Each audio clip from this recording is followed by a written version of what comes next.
माता जी ये कह रहे हैं कि अयोध्या में तो सब शांति है, यहाँ पे कुछ अटक नहीं हो रहा है, वहां पर भी ऋषि मुनि तो वहां पर भी हैं महाभारत में, हस्तिनापुर में, हस्तिनापुर में, हाँ हस्तिनापुर को वो अयोध्या से कंपेयर कर रहे हैं कि वहां पे ऐसा क्यों हो रहा है और वहां पे क्यों नहीं हो रहा था, वहां भी ऋषि मुनि बैठे।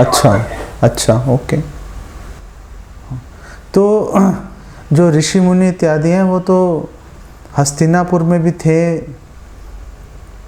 धृतराष्ट्र के राज्य में, तो फिर वहाँ पे इतनी सारी प्रॉब्लम्स कैसे खड़ी हो गई?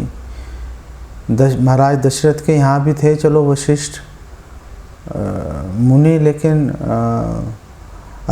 जो हस्तिनापुर है वहाँ भी तो द्रोणाचार्य, कृपाचार्य इत्यादि थे, तो फिर इतनी बड़ी प्रॉब्लम्स कैसे खड़ी होगी? वो प्रॉब्लम्स खड़ी हो गई क्योंकि धृतराष्ट्र भी उतनी ही बात सुनते थे जितनी उनको अपने फ़ायदे की, जो अपने स्वार्थ की बात होती थी। अगर आप आधी बात सुनोगे तो समझो आप सुन ही नहीं रहे बात किसी की। जैसे वरिष्ठ वैष्णव से, आपने गुरु से आपने मार्गदर्शन लिया, उन्होंने आपको 2-3 बातें बोली, आपने एक आधी की, बाकी छोड़ दी, तो उसको मार्गदर्शन लेना नहीं कहते। मार्गदर्शन का मतलब है पूरी बात को, उसको पूरी करना। आप महाभारत पढ़िए, धृतराष्ट्र ने कभी भी पूरी तरह से सरेंडर नहीं किया। जो वहाँ पे साधु महात्मा आचार्य जो रह रहे थे, उन्होंने बहुत बार बोला ऐसे मत करो, ये नहीं होना चाहिए, वो नहीं होना चाहिए। धृतराष्ट्र ने कहाँ माना? उसने नहीं माना। और दुर्योधन तो और एक कदम आगे बढ़ गया। उसने भीष्म पितामह और सभी जितने साधु महात्मा हैं उनकी बात छोड़कर केवल और केवल कर्ण और शकुनी की बात सुनता रहा वो।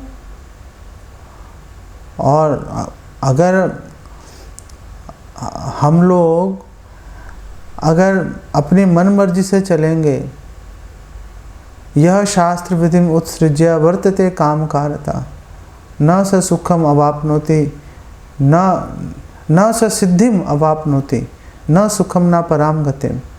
अपनी मर्जी से चलेंगे, साधुओं की बात नहीं सुनेंगे तो ना सुख मिलेगा ना परम गति मिलेगी, दोनों तरफ से फेल हो जाएंगे हम लोग।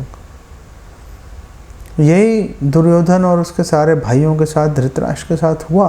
वो तो चलो धृतराष्ट्र को तो बचा लिया विदुर जी ने आके, उनको आखिरी समय में ले गए निकाल के वहाँ से, अंधे कुएं से एक अंधे को निकाल के ले गए विदुर जी।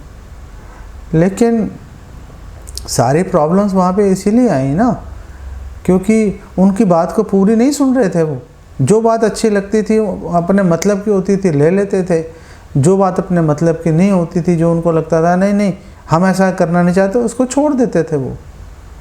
इसको मार्गदर्शन लेना नहीं कहते। वहाँ पे मार्गदर्शन का सर्वथा अभाव था। वहाँ पर कोई मार्गदर्शन नहीं था वहाँ पर एक्चुअली में।